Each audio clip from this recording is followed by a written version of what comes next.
from Wish TV, this is All Indiana Politics Podcast with Phil Sanchez, unFILtered. Eric Doden, the candidate, the man, I should say, vying for the Republican candidate for the next governor of our state of Indiana. Eric, good to see you. Thanks for joining us. You too, Phil. Thank you.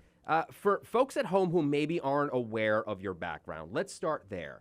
And then I want to jump into a lot of other topics. We're gonna have a full conversation here. So let's start with your background. Yeah, my mom and dad met at Moody Bible Institute, and when they got done with Moody, they went to Bethel. If you're familiar with Bethel, it's in or near Mishawaka. Yep. And that's where they had me. So I was actually born in Mishawaka, Indiana. The hospital has since been torn down, so I'm a little sad about that. But you know, life changes. Yeah. But then when I was 1, my dad went to be a pastor in Butler, Indiana. So I basically grew up for the first 15 years of my life in Butler, Indiana. And then when I was 15, we moved to the metropolis of Auburn, town of 12,000 people. So I was a small town boy, and I loved it, man. It was such a great, I look back, sandlot baseball every summer. You know, the rule was, because we didn't have phones, right? Mm-hmm. So the rule was, Mom said, just be home by 5. There you go. And as long as we were home by 5, we're good. Yeah. I miss those times. I do too. So, okay, so that was the childhood. Take me into the college years and then post-college. Well, you know, I really did not enjoy high school. You know, Phil, I mean, it was, I've often joked that I graduated 6th in my class out of 12. So I was deeply average, and my parents were kind of worried about me. But the narrative that, you know, we had been told is like, when you grow up in a small town, you need to go to college, get a degree, and then go to the big city and get a job. Because there's not really, you know, going to be much of a future here in the small town. Yeah. And so I went to Hillsdale College in Michigan. And Hillsdale changed my life because before Hillsdale, you know, learning was about lecture. Mm-hmm. You know, you just sit there and listen to a teacher for an hour. And for a guy like me, that was very painful. Yep. Hillsdale was very Socratic. So they would ask a lot of questions and get you engaged in thinking through why you thought what you thought, not just what to think. Yeah. And so it changed my life. And so Hillsdale College has been a big part of my, you know, growing up. And then out of Hillsdale, I went to the big city to get a job with corporate America and figured out in 1 year, Phil, that they had more rules in my Baptist church and I could not take it. What were you doing? So I was a line leader in a production line with 15 people that was producing an overhead substrate for the Cadillac Eldorado in Seville. Wow. So it was a very, you know, intense job. You had to hit production numbers every day, but also it was a very precise job. And things would break down, and my job was to make sure that the trains ran on time every day. Yeah, and you were done with it pretty quickly. Well, it was difficult, I think, in part because you were working 70, 80 hours a week in 5 days. And then things would break down, and then you were, you know, all these rules you had to follow to even get production out. And I just like, man, this is just a lot of rules because, you know, in the automotive industry, it's very precise industry. And I'm an entrepreneur, a guy that likes to be creative and make deals and get things done. And of course, I didn't realize that back then. I just realized that, wow, this is not a job I'm really enjoying. So that's when I went back to law school. And then take me through that. Well, people have often asked me and joked like, Eric, why in the world, if you don't really like rules, would you go to law school? Sure. I said, well, look, if I learn the rules, I can learn how to make sure that they don't control me with the rules, right? And that was kind of my philosophy. I never wanted to practice law, but a lot of my mentors and coaches had told me, look, I think law school would be really great for you for where you're going in life and what your skill set is. And we know you're not going to practice, but we still think this is going to be a benefit to you long term. And they were right. It really, first of all, I was afraid to death I was going to flunk, Phil. I mean, I thought every minute of every day I was not deserving to be there. Yep. So I worked my tail off because I was so afraid of you know, not being able to finish. Right. But that also means that you learn a lot. Because you put in more work. Yeah, because you put in more work. Yeah. So you bring up mentor. I mean, is this something that you've getting to the politics of it all and moving into that direction? Because obviously after law school there was a career before you decided you wanted to be a politician. So was this something that you wanted to maybe, or at least thought about doing early on in your 20s or when you were in law school? Yeah, I started getting interested in politics when I was 11. So when I was 11, 1981, if you kind of remember, we only had 4 channels on TV. Yeah. And so we used to watch, I mean, I know that this will be a throwback, but we used to watch like Little House on the Prairie with my grandparents at night. Well, if you kind of remember what happened in 1981, Reagan gets shot, and all of a sudden the TVs, every station is focused on that story. Mm-hmm. And so we're sitting there as kids, 11-year-old kid, just watching, that story and that event. And so I started getting intrigued, and that caused me to start reading the newspaper every night. Then there was the Falkland Island Wars, and I fell in love with Margaret Thatcher, just the way that she talked. And, she was a real philosopher, not just a political leader. Yep. And so every night I was reading the paper. My dad would roll in and go, "Hey, Eric, what happened today in the news?" And I'd give him a 5-minute rundown or 10-minute rundown. But you don't really necessarily think about running for office. You don't have a vision for that. I'm from Butler, Indiana. Right. Like, we didn't even know who the governor was sometimes, and certainly never thought we'd meet him. Sure. It wasn't till Valparaiso when I saw a mentor of mine named John Costas. So Macy and I meet at Valparaiso.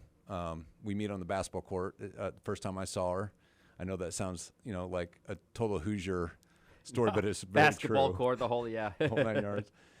And so when Macy and I meet, we moved to Fort Wayne. We had 4 kids in 4 years, 10 months. Mm-hmm.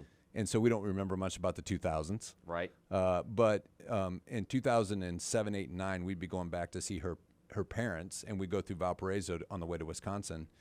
And we began for the first time to see a small town restored. Yeah. And that's when we got the vision that we could use our skill set to restore communities all over like that I came from, like Auburn, Butler, Fort Wayne, Mm-hmm. these towns that, desperately needed a bold vision. John was really the one that inspired us that it could be done. Yeah. I know I'm bouncing around a little bit, but take me to what you did after law school. So when I get done with law school, I sort of negotiated with my wife to move to Fort Wayne so I could be part of our family business. We owned a company called Ambassador Steel. Yep. And Ambassador Steel was a rebar fabricator and distributor. It was started by my dad in 1974. He was called out of the ministry into business, and so we were a large fabricator and distributor of rebar. So if you don't know what rebar is, it's the steel that you see coming out of concrete that reinforces concrete. Mm-hmm. And we used to joke that we were, got a little tired of all of our work being buried. But we would cut and bend it for a high rise or for Lucas Oil Field or things like that. Yeah. And then they would place it in the ground, and then they would pour concrete over it, and they would reinforce it. So I wanted to go back and have a chance to work. And we had 3 or 4 businesses at the time, so I got to start in a very small business. It was in manufacturing and sporting goods. It was a tennis ball throwing machine company, and I got to learn business from the ground up. Yeah. And so that was kind of my first 10 years, was just having kids, trying to survive. Mm-hmm. We had Macy's been my best friend and partner, and then just trying to learn business as a 27-year-old. Yeah. Okay. So, and now you want to be a politician, or at least in 2010 you decided you wanted to be a politician. I don't really think of it as a politician. Okay. You don't but- like that word? Well, we joke about it all Yeah. the time. But I think what I think is important is that we as all of us in our communities have bold visionary leaders, and I'm excited to be on a journey. I've been on the road now 2.5 years, met with thousands of leaders across the state, and I'm excited to be on a journey to partner with these leaders to bring a bold vision to Indiana, and that's what gets me excited. Let's talk about that vision a little bit. If you win, what's the first thing you do? Well, there's a couple of the first things we do. I mean, one, we have 2.6 million people that live in small towns, and we've never had an economic development game plan for those 2.6 million people. And I think we can bring a much more equitable, thoughtful game plan with the $1 billion that we spend in economic development a year. We're proposing that 10% of that will be then able to be used in small towns where 2.6 million people live, and give those leaders a chance to restore their communities. And so one of the things I'll be doing right away is working with the General Assembly to make sure that we do that. And we've had great discussions. One of the great things about putting things in writing when you have a bold vision is that it creates discussions already with people in General Assembly and in politics, and they're resonating with this opportunity to allow our smaller towns, hundreds of communities across Indiana, to have, a growth economy, attract and retain their kids and grandkids. And so that's going to be a pretty exciting part of our journey day one. And a pretty big one. How do you get everyone on board for something like that? Well, I think as you said, and I don't mean to interrupt you, said, you can have a plan, but in order to get everybody behind you, is your experience with with business, I'm sure probably would help with that. But a good leader can lead from that perspective. No. Right. Yeah.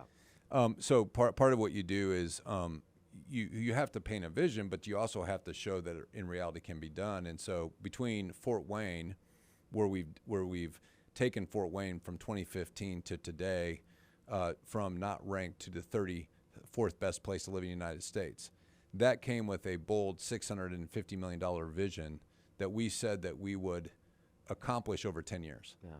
And when we announced that in 2015 with the team that that I put together, they thought we were crazy because the most we'd ever done in Fort Wayne in 10 years is about $60 million.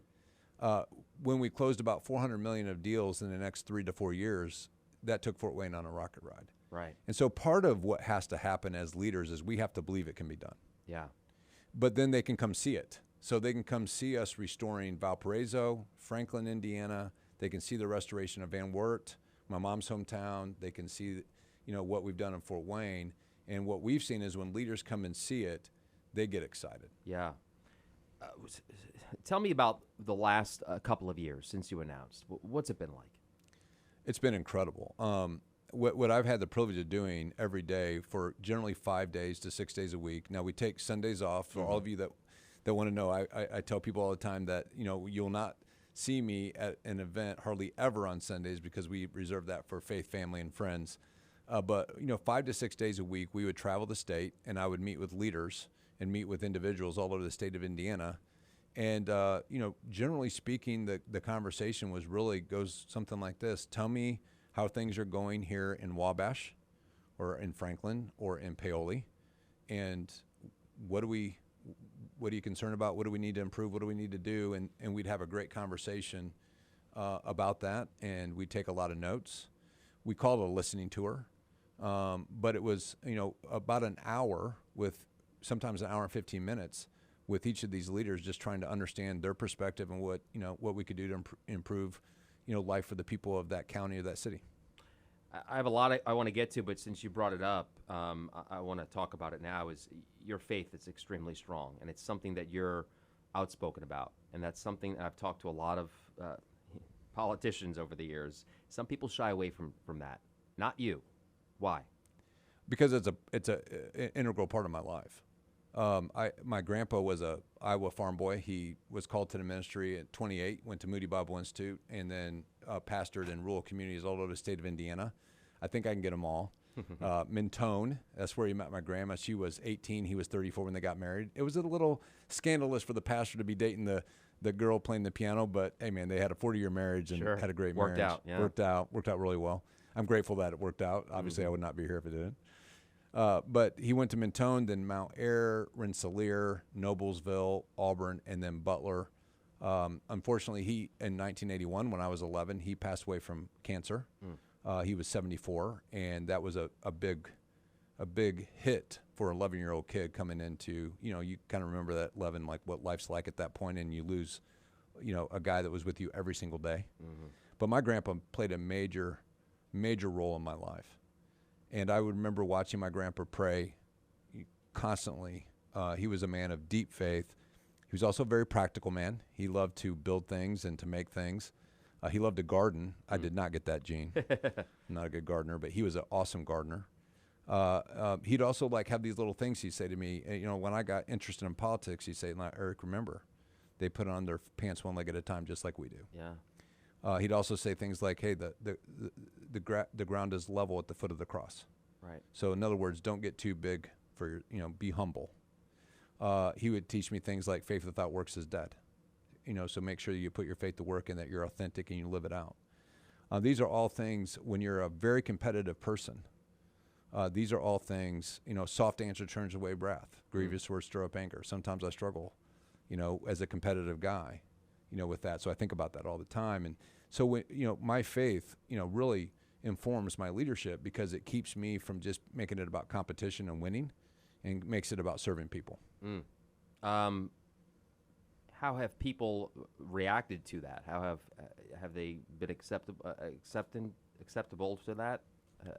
Very positive. Yeah. This is a, look, we have all kinds of faiths, right? And you have the Catholic faith and the Lutheran faith and Baptist and Protestant and, all kinds of things. So, there's a wide variety of people that practice in different ways. But I think the state is really filled with people that value humility. They value authenticity. They value people that know that you answer to someone outside of yourself, not just yourself. And so, and they also value the fact that I don't expect them to think like I do. Like I understand that reasonable minds differ on a variety of topics. Sure. I always tell people if we agree on 20 out of 20 things, that's a cult. Right. I'm not into that. Right. But if we can agree out of 16 out of 20, we're in a pretty good place. That brings me to some divisiveness in politics these days. It's at an all-time high. Listen, I grew up in New York. I'm a Puerto Rican Italian kid. Okay, we would sit down at the table and we would argue about everything, but then we'd still break bread and be able to do it. Why do you think that's such a problem these days? Why can't people do that? Why can't people disagree but still be able to come together and try to find common ground and try to push towards a solution? Why do you think it's like that? I don't know, but I grew up in the same kind of house you did. We would get home on Sunday from church, and we'd have 4 hours. And my wife, by the way, finally put a kibosh on the 4-hour at Sunday afternoon, debate about politics, religion, everything else in between. I think, for me, what I've tried to do to model it is be very proactive with people that don't agree with me and develop a personal relationship. So sometimes we'll go out to dinner and we won't talk about anything but just how are the kids, how's soccer, how's basketball, how's work going. There's a lot of times where I call my friends who don't think in the same way I do, and I don't ask them about anything except for how's life going for you right now, and then they give that answer where it's kind of tough, and what does that mean? And then we get in a great conversation about what tough means. Usually it's someone's sick, someone's dying, they're dealing with issues, and that connects you. So if you focus on the things that you disagree on, that divides you. But if you focus on the things like all of us want a loving family, all of us want a great education for our kids, all of us want safe roads where there's no potholes. Yep. So if you can focus on the things that you agree on and then be respectful when you disagree, I think that's the path forward here. Yeah. Is that something that maybe pushed you to want to do this? Big picture? Yeah, I think the big picture is I felt that if you're going to run for governor, and I knew that the people that were running, they're friends of mine, that you have to have a bold vision for the state, and you need to put it in writing. I think that's an expectation that the people of Indiana should have for their leaders. Like, does my leader have a vision for where we're going over the next 8 to 10 years? Does that vision resonate with me? Is it in writing so that I can think about it and process it and give feedback? And do I believe that this person, will work their tail off to get it done? I think politics has sort of become about name ID. Do I have the name ID? Well, I'm going to win. And, well, that's not compelling. Just winning an election is not compelling. We want leadership. Yeah. And so I think that regardless of what the voters decide here in 7 months, we already can see that us doing what we're doing, putting a bold vision in writing, is already, changing the narrative and changing the conversation. Let's talk about your bold vision, if you will, because you do have some interesting concepts. Tell the viewers, tell the people listening what those are. Some of them that maybe stand out, some of them that are a little bit different from the other candidates. Yeah, I think it kind of starts with our small towns. We call it the restoration of the American village, but in this case, the restoration of the Indiana village. There's a big hunger right now for options in terms of where do I live, and I think there's a hunger for community and for knowing your neighbor and knowing your school teacher and knowing your friends. And so we're starting to see the renaissance of people wanting to live in smaller communities. Now, one of the challenges in our small communities is there's a lack of housing. So if I wanted to move to a small community right now, it's very difficult because I don't know, where I can live. But we also have these beautiful historic buildings that are in most small towns 80% uninhabitable, but they're completely restorable. And when you restore them, most of what you restore will be housing because it's the second, third, and fourth story. And then the first story is all about small business, which is the foundation and the greatness of this state and this country is small business, right? So there's this real opportunity for us to partner with local leaders who want to restore their community, generally of about somewhere between 5,000 or 2,500 people and 30,000 people. And that's what our Indiana Main Street initiative is all about. It's about, taking 10% of our budget and saying we will work with leaders in these small towns. And, we have a whole program in our book that we have that these leaders are reading all over the state of Indiana of how to do it. And we're just going to go partner with them to make that happen. So that's a bold vision. There's nobody in the country right now for the 45 million people that live in small towns all over the United States that has a vision for what to do to make their life more compelling and have more opportunity over the next 50 years. I think Indiana is going to lead the way in that. Why do you think no other candidate has jumped on something like that before? I think it's worth asking them. Yeah. I know for me it's because deep in my DNA, I grew up in a small town. Right.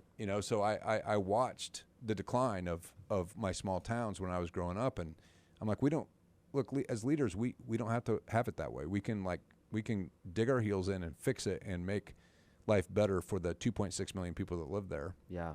So those are small towns. We're in Indianapolis right now. I know you have some plans for our city here in Marion County as well. Share some of those. Especially when it comes to policing. Yes.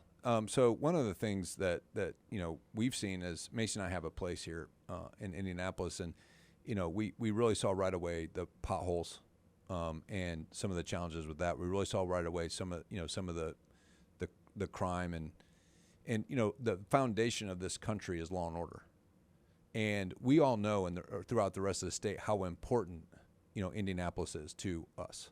It's 25% of the GDP of the state of Indiana. Right. This is an important community for our entire state. And honestly, a lot of us come here and we play, like we go to Colts games. Mm-hmm. We go to the convention center. We go to basketball games. We come here and watch our kids, try to win a state championship. Sure.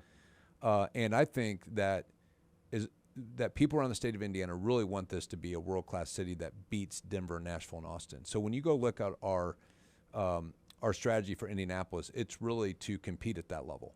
If they choose to have me as their governor, we're going to come every day trying to work with the private sector and local leaders to make sure that Indianapolis beats Denver, Nashville, and Austin within the next 10 years. How do you do that? Nashville. You're talking about some serious cities here. Yes. Yeah. You have to have a bold vision. And one of the concerns I have right now, like with Fort Wayne, I'm working on a $1.5 billion planned urban development for downtown Fort Wayne. That's the equivalent of an $8 billion strategy, in Indianapolis. Right. And so that's the kind of thinking that we have to have, in my opinion. And, once you get momentum, but this has to be private sector driven. The government has to be a partner to it, but this private sector has to drive it. So one of the things I've been doing is I've been meeting with local leaders here in Indianapolis is, hey guys, can you start thinking about what is our bold vision, for this community in this city that we're going to implement over the next 10 years? Let's brainstorm that together and figure it out. You have worked in the public sector as well. People should know that, right? I mean, Right. Tell them about your background as far as that goes. Well, so in 2010, I had an opportunity to run for mayor of Fort Wayne. Yep. John Costas encouraged me to do it because we needed a bold vision in Fort Wayne. And that got me engaged in politics. And I met this guy named Mike Pence. Mike becomes the governor a year and a half later and gave me the privilege, and it was a privilege, Phil, of being the lead salesman and negotiator for the state of Indiana and something called the Indiana Economic Development Corporation, IEDC. Mm-hmm. And so I was president of the IEDC for 2.5 years, and I promised Mike that I would go to all 92 counties. And that's really where I began to see the opportunity for growth throughout all of our communities and the need, frankly, for some of these communities to have a bold vision for them. Right. And beginning to meet, leaders. So that was between 13 and 15. And then between 15 and 18 is when Fort Wayne, when I went back home to be with my wife and 4 soon-to-be 5 children, Mm-hmm. That's when they asked me to come and take what I learned around the country and take Fort Wayne to a nationally recognized economy. So I was the president and CEO of Greater Fort Wayne, Inc., and that's where we did the $650 million bold vision for Fort Wayne that led to going from not ranked in 2015 to in 2023 being ranked the 34th best place to live in the United States and the #1 city to live in Indiana. And I will tell you, Phil, without a doubt, Terre Haute, Richmond, Muncie, Marion, Anderson, all these communities like that in these regions want to go on that ride, and they deserve to go on that ride.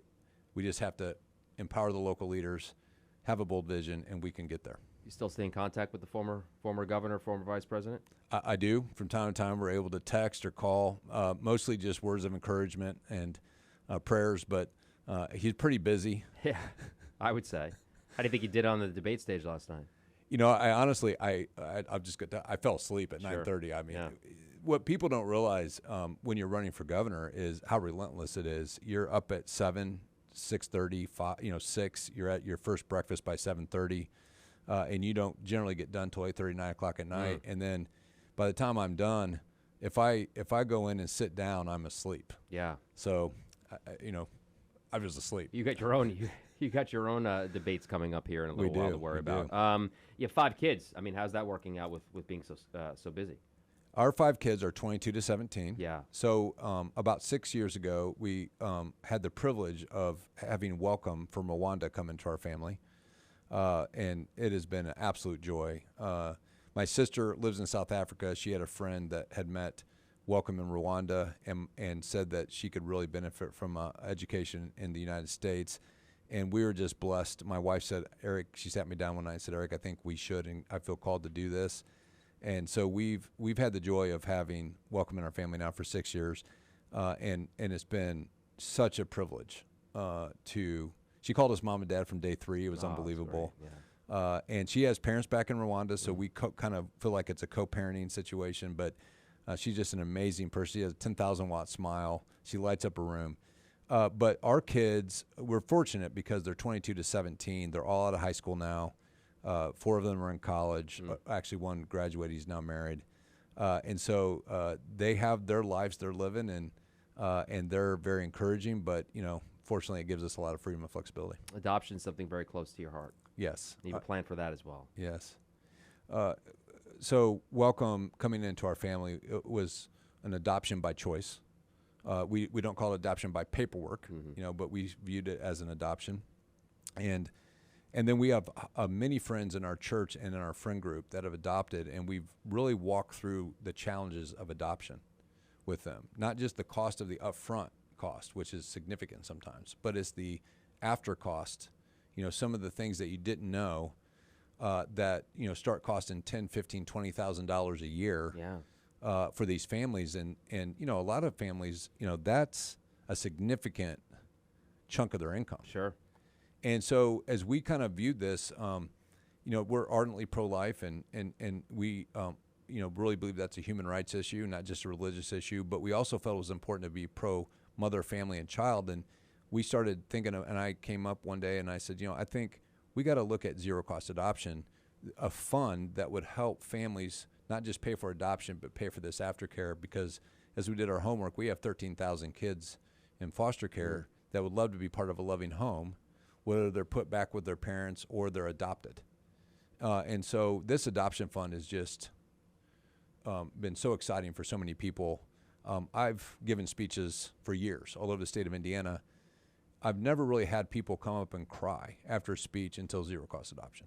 Wow. It really hits people because they either have been adopted or they are adopting. They've experienced the challenges of it. And just the fact that, we have a plan to help these families love on these kids and serve these kids, I think it has people so excited. How do you pay for that? So we're actually kind of thinking about paying for it much like the SGO, the school voucher system, in which if you put money into the adoption fund, 50% of that would be a tax credit to your state income taxes. And then the other 50% can be federally written off, which means that for every $1 that you put into the adoption fund costs you 26 cents. And people love that because now they know that the money that they're putting in to that fund is helping families, helping children, helping the adoption cost. And they're just really excited. And it gives us a lot of flexibility too as well with how we fund it. Education, your thoughts on the current state of education these days? It's a very big topic. Very challenging, Yes. But very exciting. I'm really a big believer in parental choice. I think it's really healthy and really good for parents to have choice and to have competition. Even my public school friends have acknowledged that the competition has made them better, and they're excited about it, and it's made education better. I'm a big believer in transparency and accountability. A lot of parents have expressed a lot of concern about the lack of transparency in education, so I think that's going to be an important issue.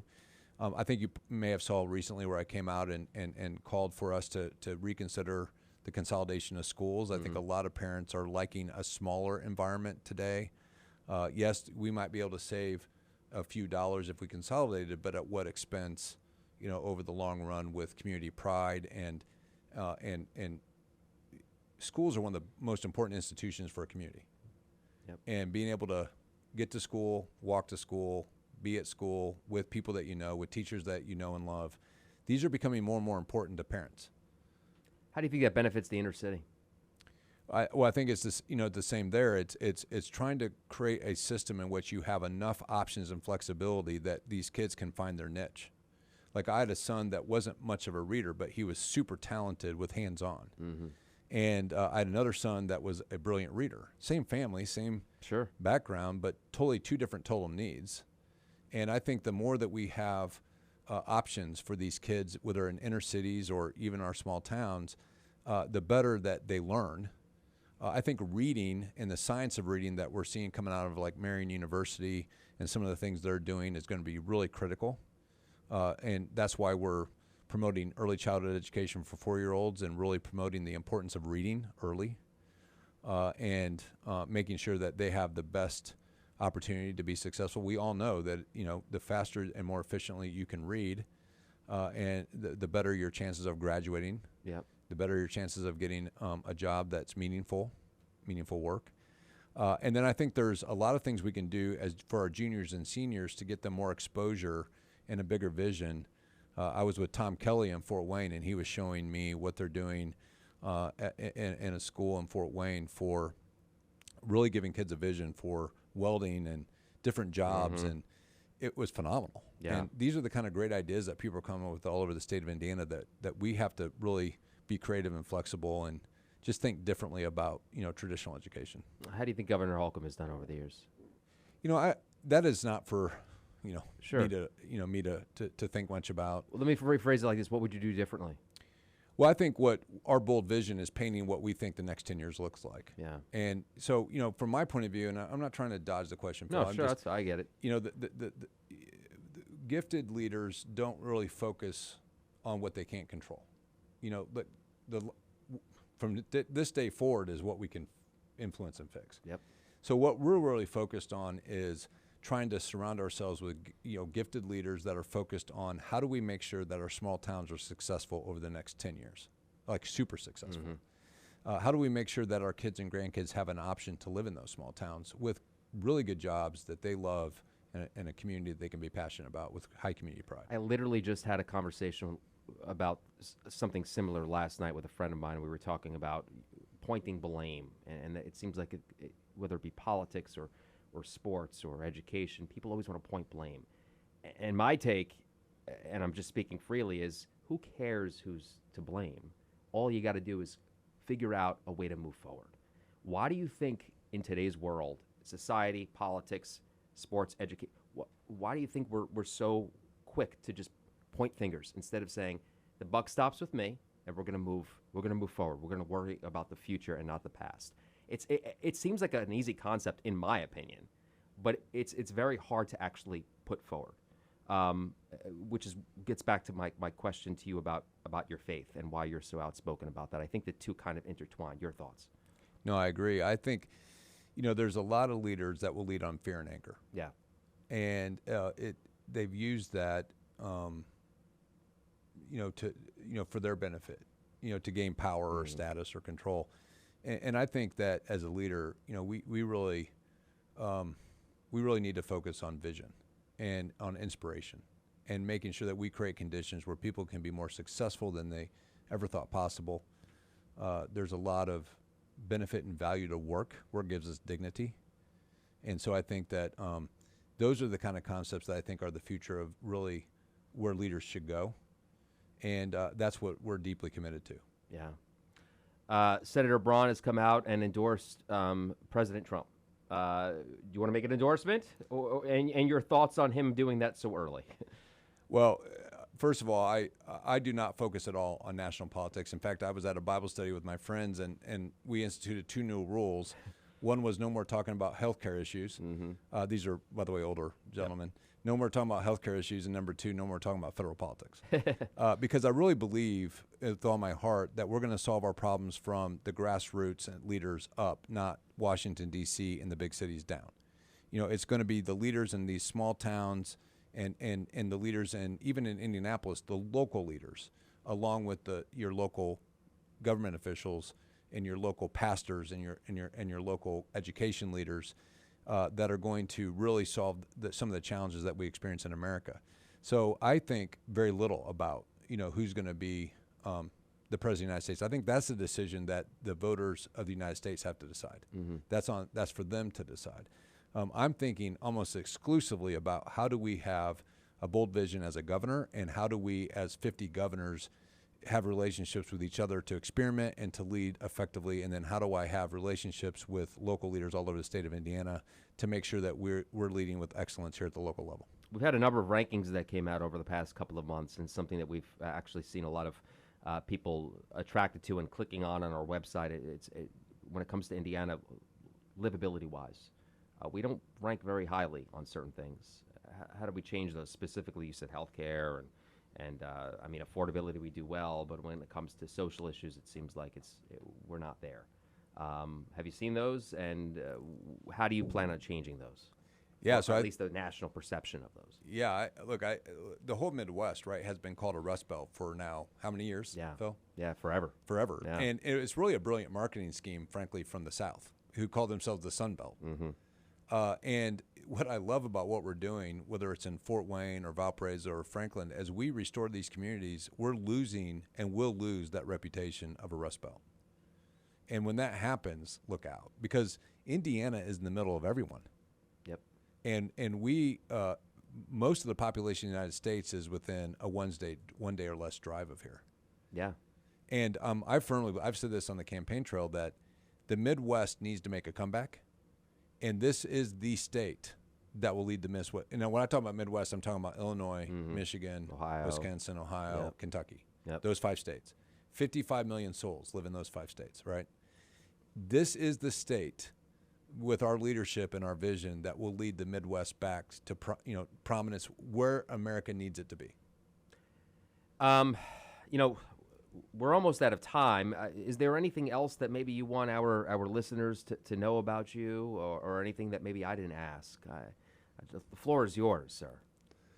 Well, I've asked people, people ask me all the time, hey, what can I do? And so I'm going to start with this. I really believe it's super important for people to pray for our leaders, not just for me, not just for Macy. They say they pray, but pray for wisdom, pray for a servant's heart.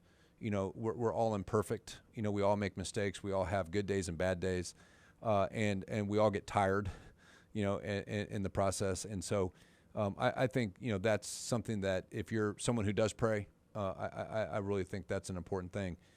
But outside of that, I think faith without works is dead. We need people to roll up their sleeves and get to work. Mm-hmm. No matter what size of your community, you all have talents and can contribute, and we need those contributions. And then have a bold vision for your community. Whatever your position is, whatever your influence is, leadership isn't just about position, Phil, it's about influence. Yeah. And whatever your influence is, let's have a bold vision for the Auburns, the Butlers, the Bedfords, these communities. Let's have a bold vision for them, and let's say, hey, we're going to roll up our sleeves, get to work, have a bold vision. I think if we all do those 3 things, and then we channel the energy of our leadership and the state as a great partner to those leaders, we're going to be a state that really sets the course for what other states will want to be and what we'll do. And I really believe this. I think within the next 10 years, we'll be a top 5 state in the nation. Oh, well, fingers crossed, right? Eric Doden, thank you so much for coming on with us. We really appreciate it. We would love to have you back on in the future if you don't mind. I would enjoy that. Thanks, Phil. This has been fantastic. This has been fun. Yeah, thank you. Yeah. from Wish TV. This is All Indiana Politics Podcast with Phil Sanchez. Unfiltered. In-depth, nonpartisan coverage. Exclusive interviews with Indiana's political leaders. Subscribe to this podcast and listen weekly here on the All Indiana Podcast Network. And be sure to discover even more great podcasts at allindianapodcastnetwork.com.